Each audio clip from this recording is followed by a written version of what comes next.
கல்லறைக்குள் நுழைந்த சில நிமிடங்களிலேயே சுவாசிக்க முடியவில்லை என்று விசிட்டர்ஸ் வெளியே ஓடியிருக்கிறார்கள்.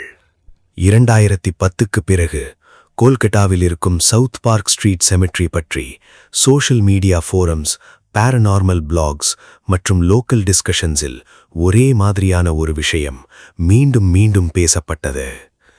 அங்கே காற்றே வேற மாதிரி இருந்தது. திடீரென செஸ்ட் டைட் ஆனது. காரணமே இல்லாமல் பேனிக் அட்டாக் வந்தது.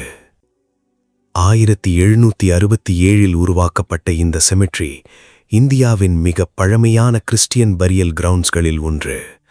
உயரமான மாஸ் கவர்ட் டூம்ஸ், சன்லைட் கூட சரியாக உள்ளே வராத நேரோ பாத்வேஸ், முழுக்க சைலன்ஸ். அந்த அட்மாஸ்பியர் பலருக்கு இன்டென்ஸ் சைக்கலாஜிக்கல் பிரஷர் கிரியேட் செய்கிறது. ஆனா முக்கியமான விஷயம் என்னவென்றால், இந்த பிரீதிங் இஷ்யூஸ் அல்லது பேனிக் அட்டாக்ஸ் பற்றிய அஃபீஷியலி வெரிஃபைட் மெடிக்கல் ரிப்போர்ட்ஸ் எதுவும் இல்லை. பல டாக்குமெண்டட் விசிட்டர் அக்கவுண்ட்ஸ் இருந்தாலும் அவை பெரும்பாலும் பர்சனல் எக்ஸ்பீரியன்சஸ் மட்டுமே. எக்ஸ்பர்ட்ஸ் சொல்வதாவது, பழைய enclosed spaces, humid air, fungal smell, low oxygen feel மற்றும் ஃபியர் எக்ஸ்பெக்டேஷன் கம்பைன் ஆனாலே மனித உடல் ஆங்ஸைட்டி ரியாக்ஷன் கொடுக்கலாம். ஆனா அந்த செமிட்ரிக்கு சென்ற சிலர் இன்னும் ஒரு விஷயம் சொல்கிறார்கள்.